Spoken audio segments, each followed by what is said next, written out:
Hey everyone, it's Jim Hudson giving you your first video recorded ice fishing report from Hudson's On the Spot Guide Service. I know a lot of you guys have read the fishing report for some time, but now I want to do a little bit something different and kind of give a recorded interview on what's happening out here for ice conditions and fishing wise. So basically, we can get right into it, and we can talk about the ice first. The ice that we do have is doing really well, um, and some spots are still real spotty for ice conditions, especially around here in Bayfield and north and into the islands for lake trout fishing stuff. The wind just won't stop, and just won't stop eating up the ice. We've halved iced over a couple times, but we get northeast winds and some other wind, and it just eats it away. So we're still waiting up here. The ice that we do have is, as you know, from Ashland down to Houghton Point, and then around the corner we do have some ice as well from Houghton Point down to the Onion, but that is very thin still, and um, we'll start looking at that ice soon, but I suggest everyone stay off of it for now, especially with some wind coming here in the next couple days, and we're supposed to get some more snow. But ice conditions down by Ashland are great. People are starting to travel by vehicle out onto the ice. There's 10 to about 14 inches anywhere you go, so I don't suggest driving trucks out there yet. I'd give it a few more inches because you never know when you might find that one spot that's, a lot thinner. So stick to your ATV or snowmobile. Conditions are great for travel. There's hardly any snow on the ice right now. And the ice is smooth. There's no pack ice. There is a few heaves around that you got to watch out for, but it's not too bad.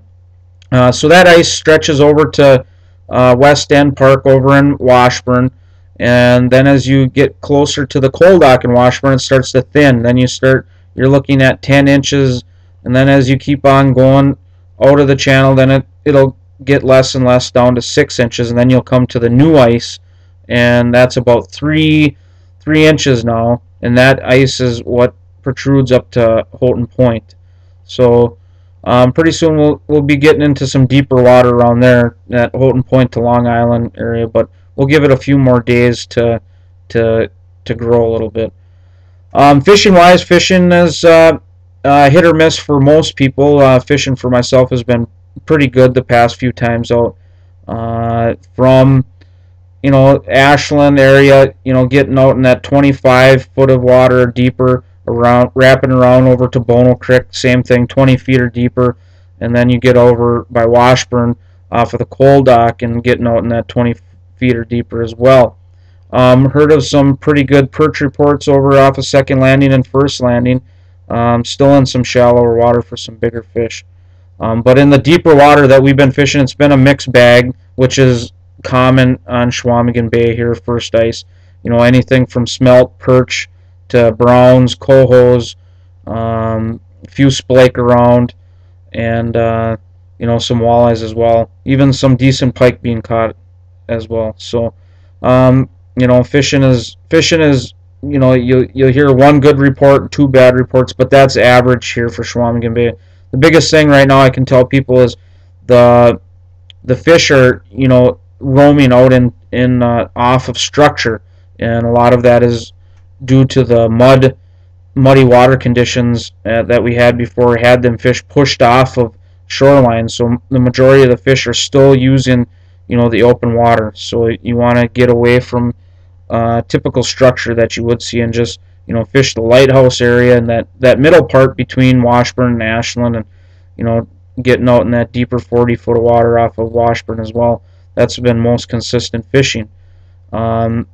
Basically staying put in one spot has been, letting the fish come to you has been a good technique. As in this deeper water, they're swimming all around, and wait until they come to you is a good option.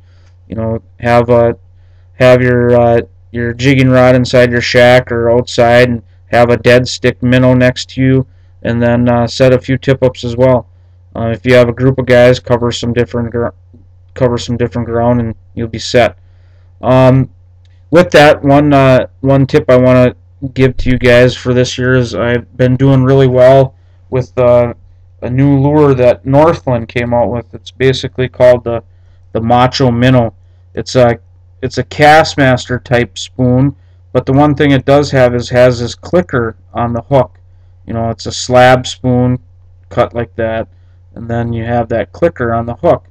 And basically, the good thing with that clicker is when that fish comes in to look, can shake that lure and make it click and get some of these fish to come in. Sometimes they'll eat anything, but on the days that it really matters, that little clicker has been doing really well. This is a ½ ounce model, and typically I'm using 1/8 or 1/4 ounce, but I just wanted the larger size here to show you. And basically using it on the 28-inch or 30-inch Jason Mitchell walleye combo. Great stick. Been catching a lot of fish on that.